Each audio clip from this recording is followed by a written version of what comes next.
ଆଜିର ଏହି ଭିଡ଼ିଓରେ ଆମେ ଜାଣିବା ବଉଳ ଅମାବାସ୍ୟା ବା ବକୁଳ ଅମାବାସ୍ୟା କାହାକୁ କୁହାଯାଏ ଆଉ ଏହି ଅମାବାସ୍ୟାକୁ ଆମେ କାହିଁକି ପାଳନ କରୁ। ଶ୍ରୀମନ୍ଦିରରେ ଏହି ଦିନ କ'ଣ ସବୁ ରୀତିକାନ୍ତି ଅଛି। ଭିଡ଼ିଓଟିକୁ ପ୍ରଥମରୁ ଶେଷ ଯାଏଁ ଦେଖିବେ। ଯଦି ଭିଡ଼ିଓଟି ଭଲ ଲାଗିବ ଲାଇକ୍ କରିବେ, ସେୟାର କରିବେ। ଚ୍ୟାନେଲରେ ଯଦି ନୂଆ ଅଛନ୍ତି ସବସ୍କ୍ରାଇବ୍ କରିବାକୁ ଜମାରୁ ଭୁଲିବେନି। ପାଖରେ ଥିବା ବେଲ୍ ଆଇକନକୁ ପ୍ରେସ୍ କରିଦେବେ ମୋର ଆଗକୁ ଆସୁଥିବା ନୂଆ ନୂଆ ଭିଡ଼ିଓର ନୋଟିଫିକେସନ୍ ଆପଣ ସର୍ବପ୍ରଥମେ ପାଇପାରିବେ। ଚାଲନ୍ତୁ ଷ୍ଟାର୍ଟ କରିବା। नमस्कार, जय जगन्नाथ। मु दीपाली आपण मानकु स्वागत करुच्ची मोर ए भिडियो। पौष मासर अमावास्या को बौल अमावास्या बा बकुल अमावास्या बोली कुहा जाए। यह हेउची आम ओडिशार गोटे पारंपरिक पर्व। यह एक सामाजिक उत्सव भाव में पालन करा जाए। यही पर्व रे कोनोसी उपवास किंबा ओषा मध्य करा जाए नाही। केवल ए दिन आमे आंब गछ को पूजा करू आ ठाकुरंग पाखरे मध्ये पूजा करा जाए। साधारणतः यही दिन आम आंब गछर फूल बा बौल होता है। तेणु लोक मान मन में विश्वास थाए कि आंब गछ को जब विधिवत भाव में पूजा करिबा ताले गछरे बहुत भल फल होता है।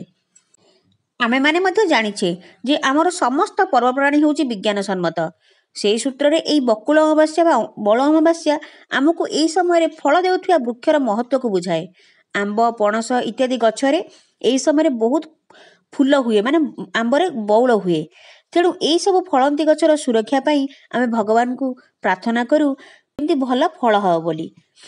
गछ लगेଇବା, गछ पूजा करवा, विभिन्न ऋतुकालीन फल फूल कढ़ पत्र को खाद्य रूपे ग्रहण करी सुस्थ रहिबा आ परिवेश को संतुलित रखिया पाई हमर पूर्वपुरुष माने एई सब नियम मान पालन करिसंती। एही दिन मध्य श्रीमंदिर रे सकाळ धूपरे ठाकुरन को बौल लगी हेबा सह गईठा भोग करा जाय थाए। आमे ठाकुरंग पाखरे गईठा भोग करी एही पर्व को पालन करू। गाँ मानकरे जहा बाड़ी रे आंब गछ अछि से माने एही दिन गछ मूल को परिष्कार करी गोबर रे लिपि चिता पकई थांती। संध्या बेले गछटी को टिके हळदी पानी सिंचन करंती। तापरे धूप दीप चंदन सिंदूर फूल आदि प्रदान करंती। आउ सेहिठारे साधारणतः एही दिन गईठा भोग करा जाय।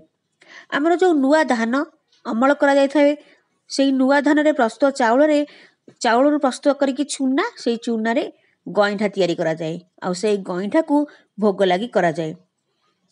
आउ गोटे बढ़िया कथा मध्य मन पड़ जाय थाए। आजिर दिन रे ए दिन बौल अमावास्या रे झियो माने तांकर प्रिय सांग मानक सहित बौल बसंती। आजिर दिन रे से माने परस्पर को बौल आंबर बौल खुआई की सबुदिन पई एक स्वतंत्र संपर्क रे बांधी हे जांती। बौल बसिला परे निज निजर ना न धरी केवल बौल बोली संबोधन करती।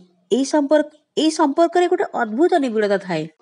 एही दिन श्रीमंदिर श्री जीव मानकर आरती अवकाश बढ़िया परे परे बेश हेबा समय महाप्रभु को आज्ञामाଳ निमंते खंडे अधिक माळ मध्य लागि करा जाए।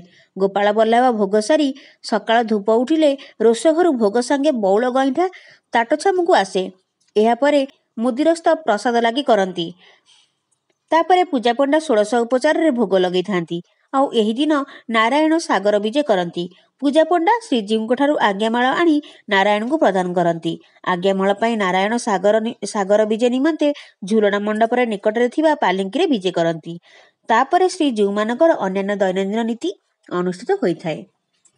आजिर भिडियोटी आपण मानकु केमती लागिला मते निश्चित भाव में कमेंट रे लिखिकी जणैबे। जदि भिडियोटी भल लागिला लाइक करिवे आ शेयर करिवे। चैनल जदि नुआ अछंती तो सब्सक्राइब करिवे आ पाखरे थिया बेल आइकन को प्रेस करिवे मोर आगुको आसुथिया नुआ नुआ भिडियोर नोटिफिकेशन आपण सर्वप्रथमे पाई परिबे। मु रहुची, मु पुणी आसीबी आ गोटे नुआ भिडियो नै।